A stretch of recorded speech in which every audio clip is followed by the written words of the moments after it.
our channel Nanjil Nurse. In today's video, we are going to see an important disease condition in gastrointestinal system which comes under Medical Surgical Nursing 1, that is peptic ulcer. Let's go into the video. Before going into the disease condition, let's see the related anatomy of the gastrointestinal tract. Let's see the layers of the gastrointestinal tract. The gastrointestinal tract is composed of 4 common layers.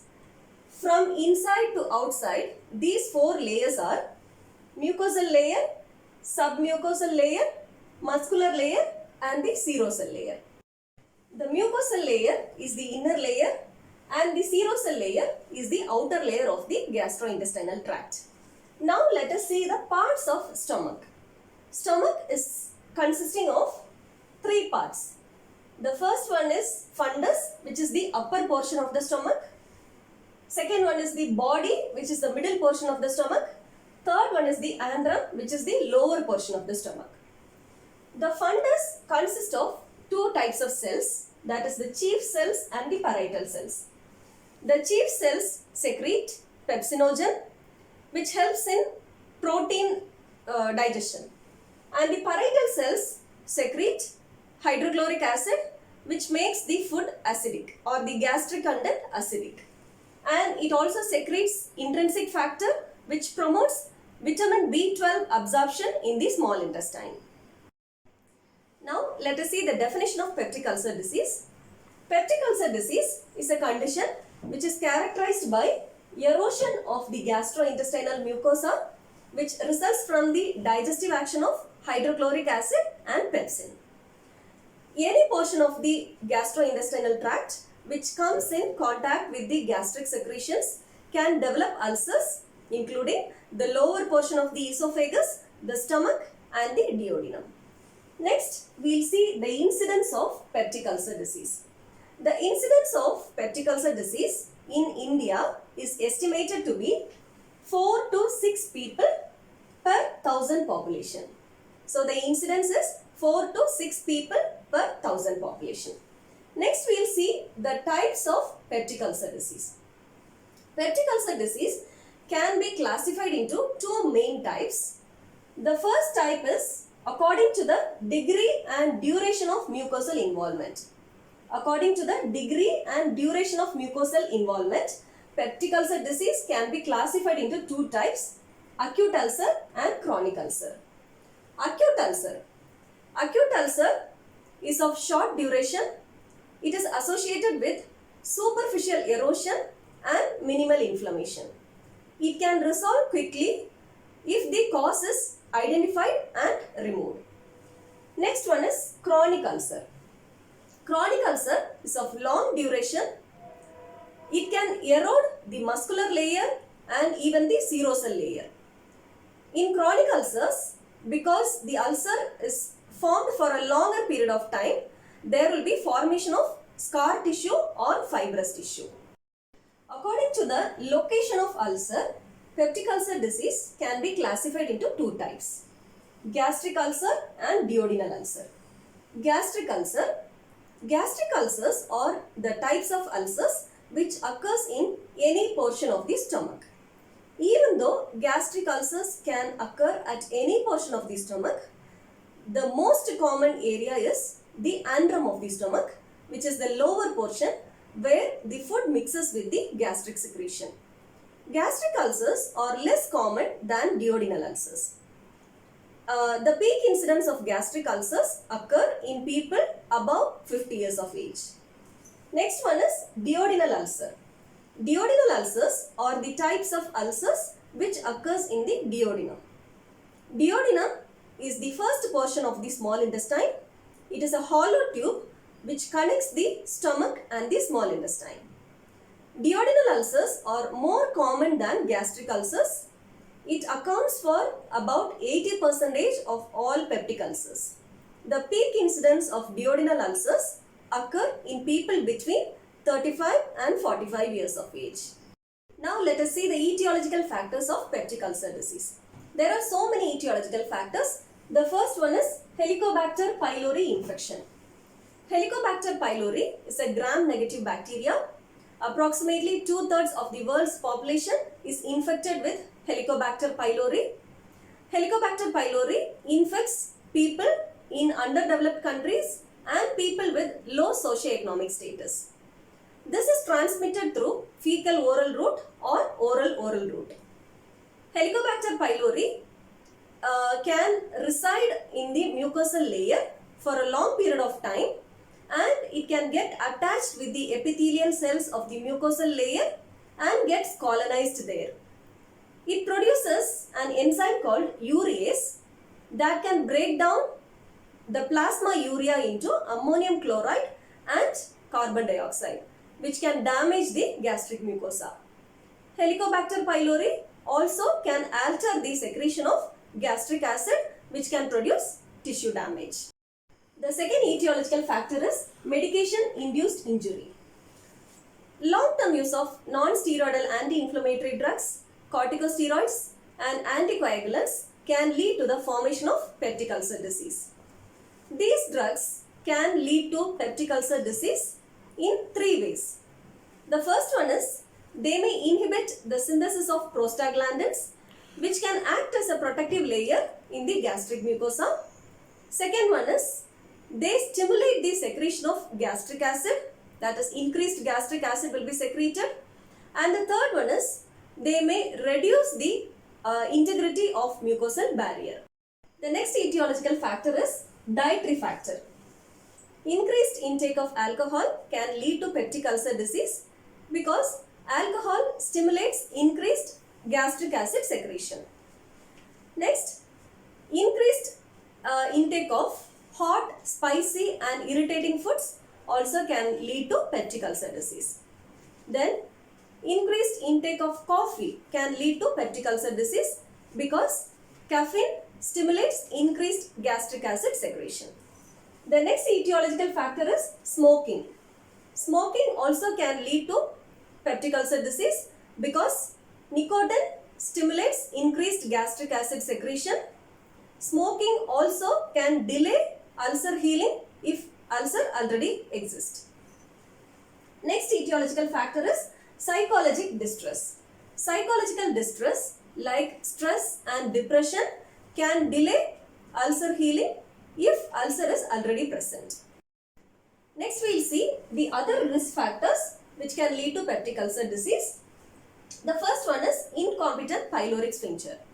So pylorus is a small portion of the stomach which connects the antrum of the stomach to the duodenum. So the gastric contents pass through the pylorus into the duodenum.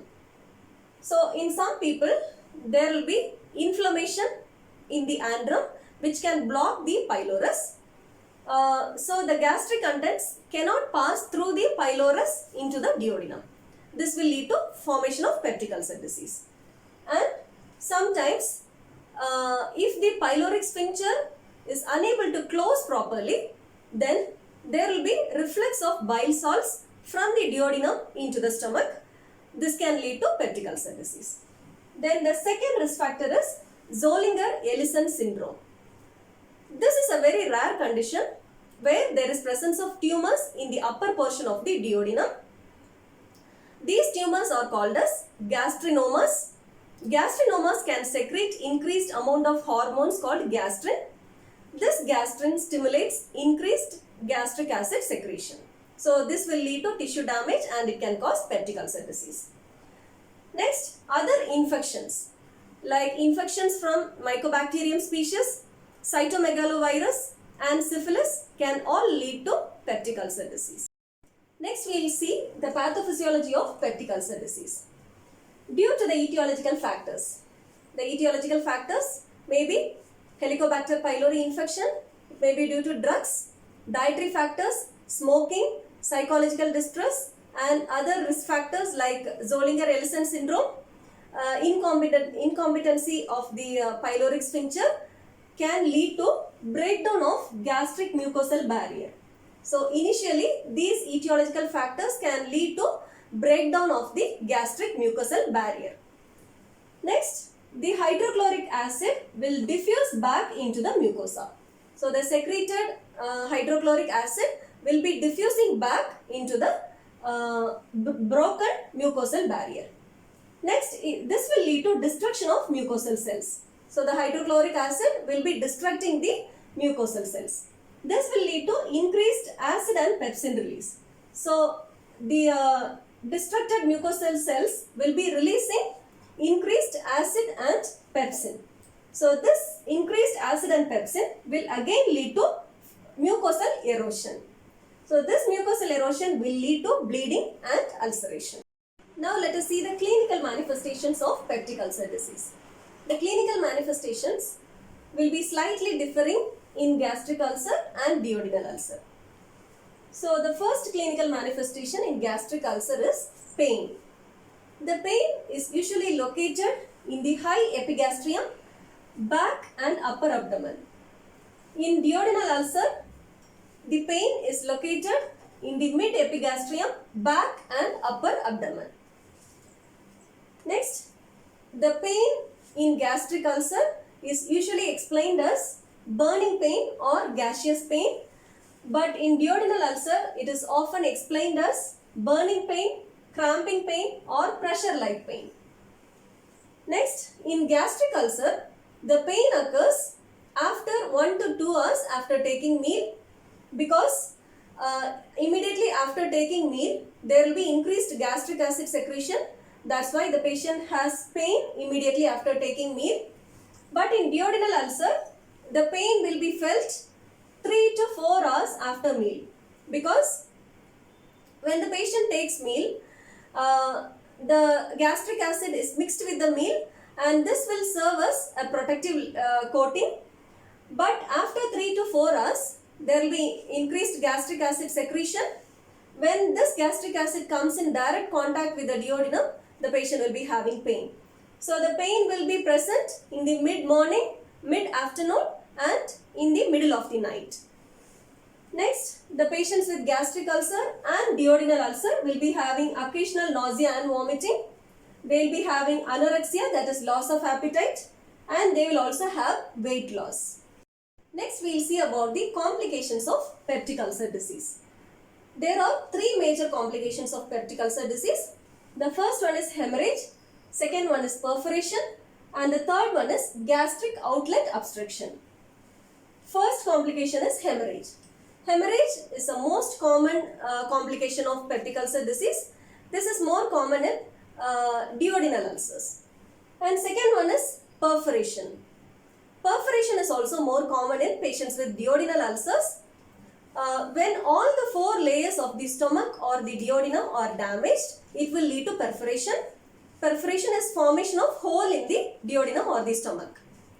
When the duodenum or the stomach is perforated, the contents like air, bile salts, pancreatic enzyme, pancreatic fluid, food particles, hydrochloric acid and pepsin will be spilled from the duodenum or the stomach into the peritoneal cavity.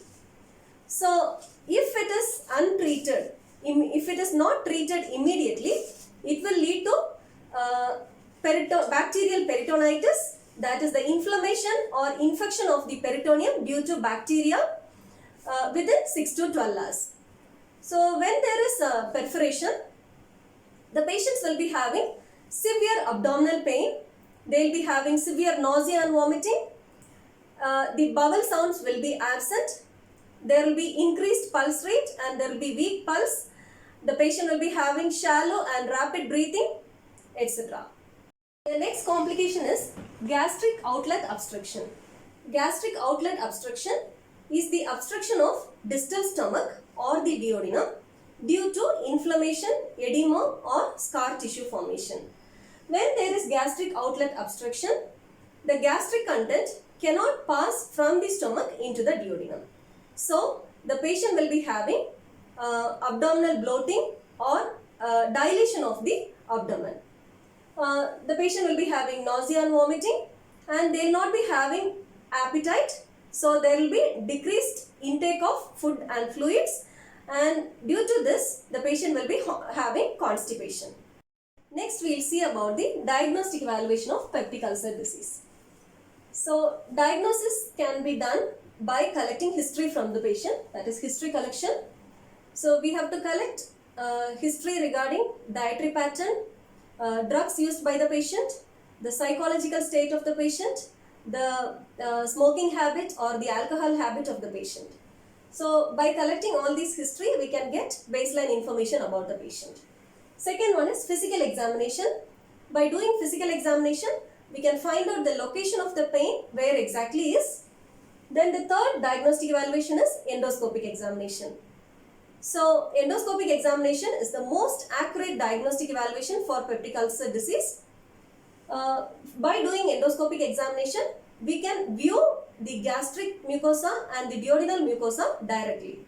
We can also identify the degree of ulceration clearly by using endoscopic procedure, and also by doing while doing endoscopic procedure, we can get tissue specimen from the gastric mucosa or from the duodenal mucosa where the ulcer is present.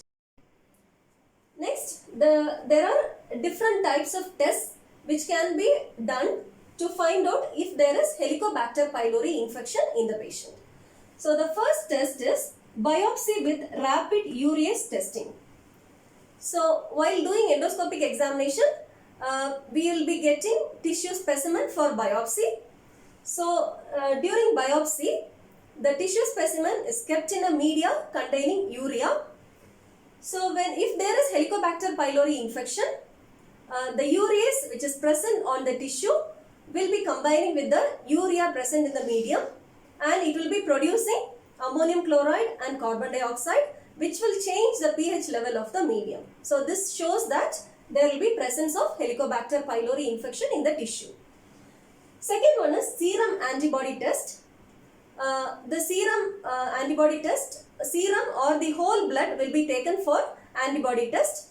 This will show that there will be presence of immunoglobulin G if there is positive Helicobacter pylori infection.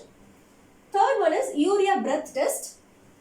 In urea breath test, the patient is made to exhale in a balloon-like bag. This will be considered as specimen number 1.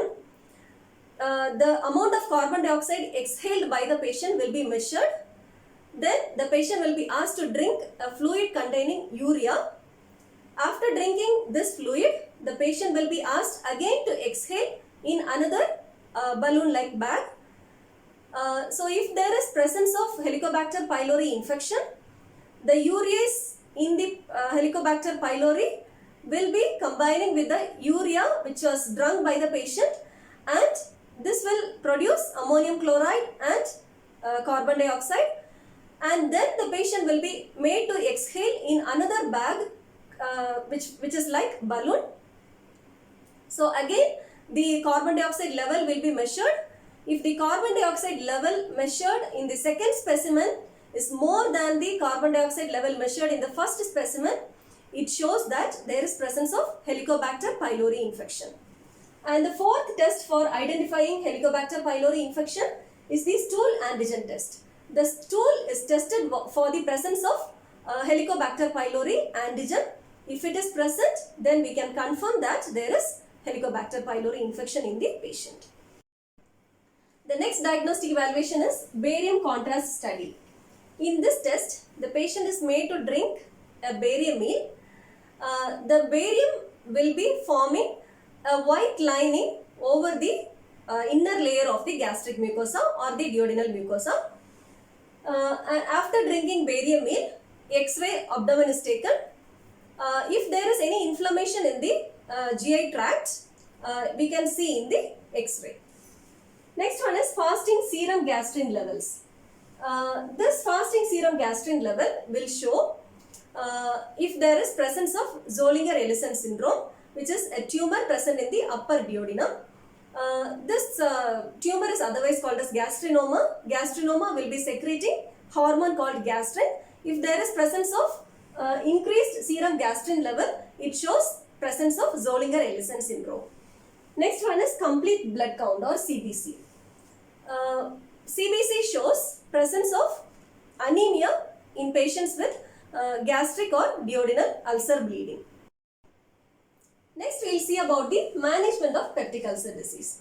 The aim of management of peptic ulcer disease is to decrease gastric acidity and to enhance mucosal defense mechanisms. In management, we have medical management, nutritional management, surgical management and nursing management. First, we are going to see about medical management. So, under medical management, the first one is histamine receptor blockers, or it is called H2 receptor blockers.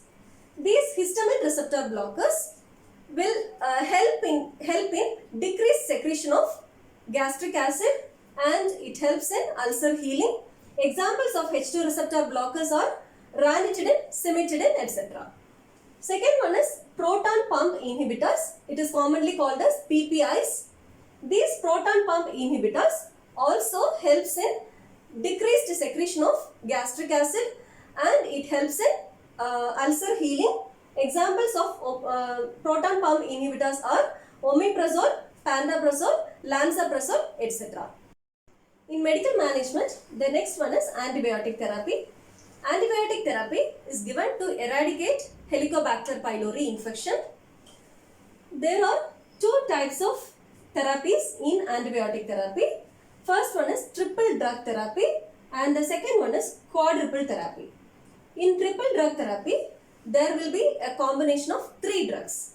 The first one is proton pump inhibitors, second one is amoxicillin, third one is clarithromycin. These 3 drugs can be given for 7 to 14 days. So, the triple drug therapy can eradicate 70 to 85% of Helicobacter pylori infection. Next one is quadruple therapy. In this therapy, 4 drugs are combined. The first one is proton pump inhibitors, example omeprazole. Second one is bismuth salt. Third one is tetracycline. And the fourth one is metronidazole. So these drugs can be given for 10 to 14 days. This quadruple therapy can eradicate about 85% of Helicobacter pylori infection. In medical management, the next one is antacids. Antacids help to neutralize the gastric acid, thereby increasing the pH of the gastric acid. Antacids are taken 1 to 3 hours after meal and at bedtime. Antacids are available as single substances and combined substances. The examples of single substances are aluminum carbonate, magnesium oxide, calcium carbonate, etc. Example of combined substances is aluminum hydroxide and magnesium hydroxide. It is called Gelusil. The next drug is cytoprotective drugs. These cytoprotective drugs acts as a protective layer and it serves as a barrier against acids, bile salts and enzymes in the stomach. Example for cytoprotective drug is sucralfate. The next drug is synthetic prostaglandins. Synthetic prostaglandins also act as a protective layer and it has anti-secretory action. So it helps in reducing the gastric acid secretion. Example of prostaglandin is misoprostol. The second management is nutritional management. In nutritional management, alcohol should be eliminated. Then the beverages and food containing caffeine should be reduced. And the dietary management consists of avoiding foods which are hot, spicy and irritating. Also pepper, carbonated beverages and broth, that is meat extract, should be avoided in diet. Next we are going to see about the surgical management for peptic ulcer disease. The first surgical procedure is Billroth 1. It is otherwise called as gastroduodenostomy. This procedure is done for patients with gastric ulcer. In this procedure, the distal 2/3 of the stomach is removed and the gastric stump is attached with the duodenum. That is why it is called gastroduodenostomy. The second procedure is Billroth 2 or gastrojejunectomy. In this procedure is done for patients with gastric and duodenal ulcers. In this procedure, the distal 2/3 of the stomach is removed and the gastric stump is attached to the jejunum, that is a portion of the small intestine, and the end of the duodenum will be sutured and closed. The next procedure is vagotomy. It is the removal of the vagus nerve totally or selectively. This procedure is done to decrease the gastric acid secretion. The next one is pyloroplasty. Pyloroplasty is done for patients with gastric outlet obstruction. So in this procedure, the pyloric sphincter is enlarged so that the gastric contents can be moved from the stomach into the duodenum very easily. And the next one is simple closure with omentum graft. This procedure is done for patients with gastric perforation or duodenal perforation. So here a graft is taken from the omentum. Omentum is a double layered fatty tissue which attaches the stomach to other abdominal organs. A small flap is taken from the omentum and it is used as a graft to close the perforation. Next we will see about the nursing management for patients with peptic ulcer disease. First, we have to assess the general condition of the patient, which will give baseline information about the patient. Next, we have to check vital signs for the patient on an hourly basis, because if there is complications like hemorrhage, there will be changes in vital signs. The patient will be having hypotension, tachycardia and tachypnea. Next, if the patient is kept nil per oral due to perforation, we have to give regular mouth care for the patient to prevent dryness of the mouth. And then if there is hemorrhage, there will be loss of blood which will lead to dehydration. So we have to administer IV fluids as ordered by the physician. Then we have to check the oxygen saturation level of the patient. If it is low, we have to administer oxygen. Then we have to maintain the nasogastric tube patency, because if the patient has hemorrhage, then there is chances for blockage of nasogastric tube by blood clots. Then we have to stop the nasogastric tube feeding and drugs if there is signs of perforation. Then we have to give pain management for the patient. We have to give calm and quiet environment for the patient. We have to give small and frequent diet for the patient. We have to give blunt diet, and then all the pain medications which are ordered by the physician should be administered. Next we will see about the possible nursing diagnosis for patients with peptic ulcer disease. The first nursing diagnosis is acute pain related to increased gastric secretion. The second one is nausea related to acute exacerbation of disease process. Third one is ineffective self-health management related to lack of knowledge of long-term management of peptic ulcer disease. Next one is imbalanced nutrition related to changes in the diet. Dear viewers, thank you for watching the video. I hope that this video will be useful for you. If you really like the video, like, comment and share the video with your friends. If you are new to our channel, kindly subscribe and don't forget to press the bell button to get notifications. Thank you. Have a nice day.